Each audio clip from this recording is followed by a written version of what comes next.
Wali Kota Banda Aceh Haji Aminullah Usman didampingi Dewan Pengawas dan Direksi PDAM Tirta Daruy meninjau posko reaksi cepat PDAM Tirta Daruy Kota Banda Aceh. Kehadiran Wali Kota ke posko pengaduan pelanggan itu untuk memastikan pelayanan PDAM Tirta Daruy tetap lancar selama bulan Ramadan dan menjelang Hari Raya Idul Fitri.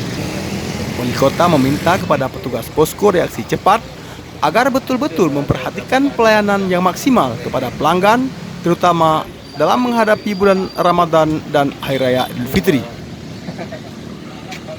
Pengecekan posko reaksi cepat PDAM Kota Banda Aceh pertama sekali dalam rangka menghadapi Lebaran.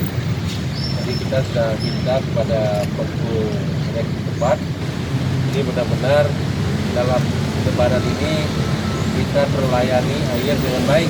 Direktur Teknik PDAM Tirta Daruy Irwandi STMT diwawancarai video call memastikan pelayanan PDAM tidak terkendala.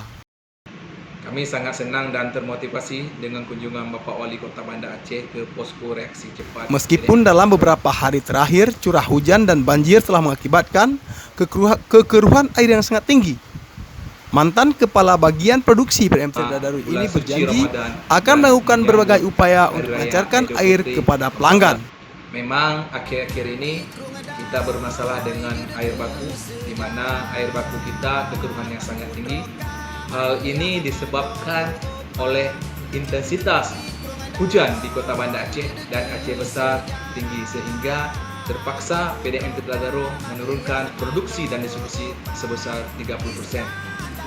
Sehingga daerah ujung pelayanan kita berdampak. Namun demikian, kita dari PDAM Tirta Daruy akan berusaha semaksimal mungkin untuk melayani pelanggan setia kami. Alhamdulillah, sekarang kita sudah ada posko reaksi cepat yang melayani 1x24 jam. Kami pastikan ketika ada keluhan dari pelanggan, PDAM akan secepatnya merespon dan melayani keluhan tersebut. Muhammad Ali, Tirta Daruy TV.